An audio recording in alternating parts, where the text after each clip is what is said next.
Hi everyone, this is Dr. Nitin Chhoda and welcome to this episode of Ignition Time. I appreciate you being a viewer, I appreciate you being a subscriber. In an important briefing today, the White House Press Secretary Jen Psaki shed some light on the budget reconciliation process. I'll be covering that in our video.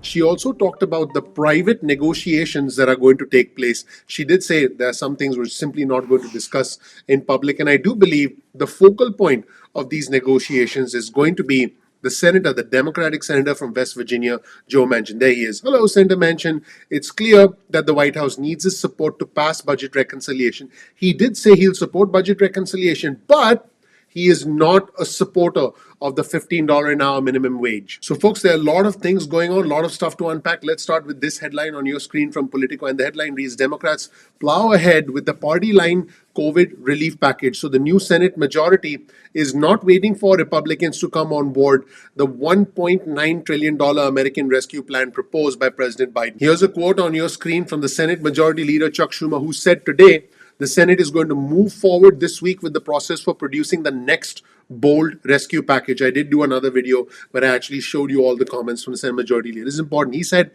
time is a luxury our country does not have, and let me be very clear, we are not going to dilute, dither, or delay. And so, folks, I pay close attention to the daily press briefing from the White House because I'm looking for key indicators of what's going on now. It's very clear that the reconciliation process is going to take time. There are additional hoops to jump through because it's an unusual process. It's not something that's normally done in the United States Senate. So let's hear Jennifer Psaki talking about how the reconciliation process works, pointing out that there's some confusion about it, and also reminding us that the process of bipartisan talks can go on side by side with reconciliation. And as she pointed out, the Republicans can join the reconciliation process at any point in time. Let's roll the tape and hear what Jen Psaki had to say about the budget reconciliation process and how bipartisanship can still continue side by side as we get closer to an agreement on a stimulus package. Let's roll the tape and watch. There is a process. The budget reconciliation process is a lengthy one. And because I suspected that people would want to talk about the meeting last night today, I just wanted to take the opportunity to talk a little bit about that process and where we see there being opportunity. So first, as you know, once a budget, well, maybe as you know, but a lot of people watching do not know, that once a budget resolution is passed, the House and Senate negotiators will work to develop a reconciliation bill that can pass through the House and Senate. At several points in this process, as we look to the weeks ahead, Republicans can engage and see their ideas adopted. At any point in the process, a bipartisan bill can pass on the floor. So just creating the option for reconciliation with a budget resolution does not foreclose other legislative options. This is my when a bill becomes a law moment of the briefing today. Second, Republican ideas can be adopted during the reconciliation negotiations, and is likely that several bipartisan ideas may be, or we are certainly hopeful of that. And third, Republicans have the ability to offer amendments both during the budget resolution and instruction phase of the process and then later during the reconciliation phase, and in that way can ensure their ideas are heard. And I did all of that because I think it's important.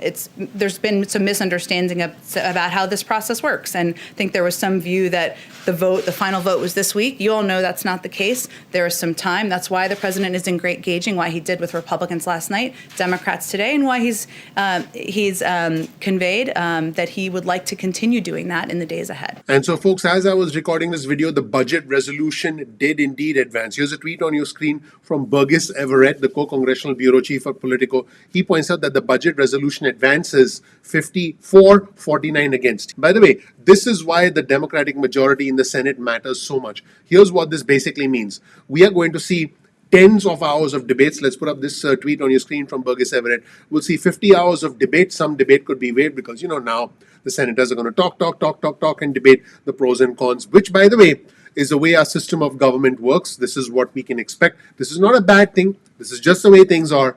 And they're going to talk, and obviously both sides are going to have their arguments, and there are going to be some votes, there's going to be some amendments, and then they'll pass a budget which will instruct committees to essentially write the $1.9 trillion stimulus package into the budget resolution. This is an interesting maneuver from the Democrats, which could see the passage of the $1.9 trillion stimulus, as long as what I'm showing you on your screen, the tweet from Burgess Everett, happens without any additional drama. And speaking of drama, the impeachment trial is also looming. So there's a lot going on in the United States Senate right now. And speaking of lot going on, the White House press secretary basically, let's come back to her. She basically said there's a big gap between the massive $1.9 trillion stimulus package from President Biden and the $618 billion stimulus package from the Republicans.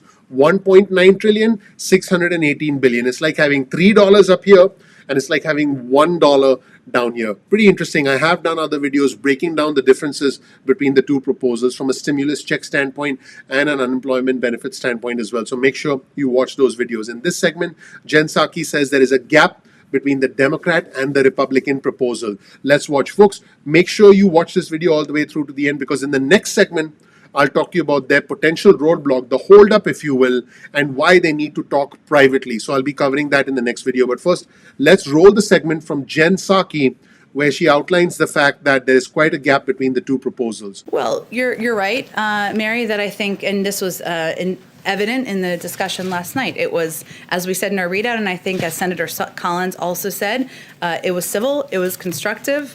This is how democracy should work. We should be engaging. Democrats and Republicans should be engaging with each other, but there certainly is a gap between where we are and where the proposal, the Republican proposal that was discussed last night was. There are some, bottom lines, I think, the president has, which he has conveyed in the meeting last night and reiterated to us this morning, which is, to put it simply or accessibly for people, he believes a married couple, let's say they're in Scranton, just for the sake of argument.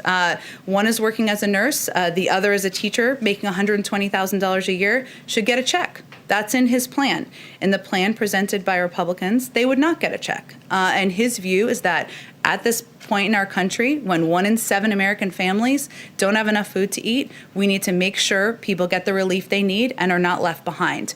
As was also a part of our readout last night, there was a discussion, there's some technical follow-up where there's opportunity to discuss issues like small business, issues like COVID relief. I'm not suggesting a reduction, I'm suggesting how to do it effectively. And those technical discussions at a staff level will be part of what's ongoing over the next couple of days. But the president's bottom line is that this is a package. The risk here, as he has said many times, is not going too big, it is going too small.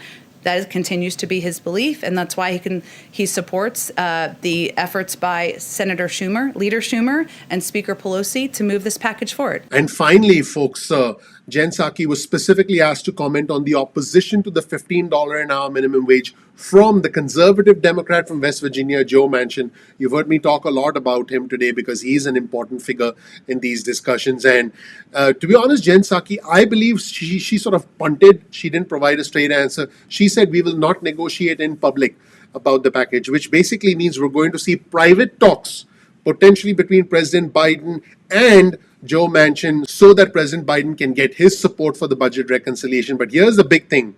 Joe Manchin said he does not support $15 an hour minimum wage. And without him, they will not be able to pass $15 an hour minimum wage, which means the Democrats might have to give up on something to pass a $1.9 trillion package. And they are not going to discuss that publicly because that would be a political loss for them. They want to try and make it seem like they did everything they could. And that's why they are going to discuss this privately. Let's roll the tape and hear what Jen Psaki had to say about the opposition from the Democratic senator, the conservative Democrat from West Virginia, Joe Manchin. Let's watch. Senator Manchin today put out a statement saying he was going to vote for the budget proposal, but made clear that his final vote needs to be on a proposal that's very targeted.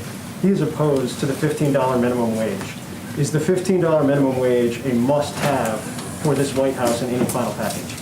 Well, Phil, I should have also brought you up here to just talk about how a bill becomes a law, because I think you know. I have a 17-part reconciliation instructions question. Oh, good. I can't wait. We'll all tune in for it. Phil, I think there are a lot of points of view, as should not be a surprise to anyone, of different members of Congress. We respect all of them. We're happy to hear them. Hence, the president met with 10 Republican senators last night. But we're not going to negotiate from here or, frankly, in public about what is going to be in and out of the package. We want that to work through the legislative process, that is ongoing now. That's it, everyone. Let me know what you thought of the private talks that are potentially going to take place and how you think the stimulus package will end up. I hope you learned something new from this video. Please give me a like. Please subscribe. Please enable notifications. I would really appreciate that. That helps out the YouTube algorithm a lot. Just take 1 second and give me a like. When you give me a like, there's like confetti everywhere. I'm in party mode and I feel like dancing.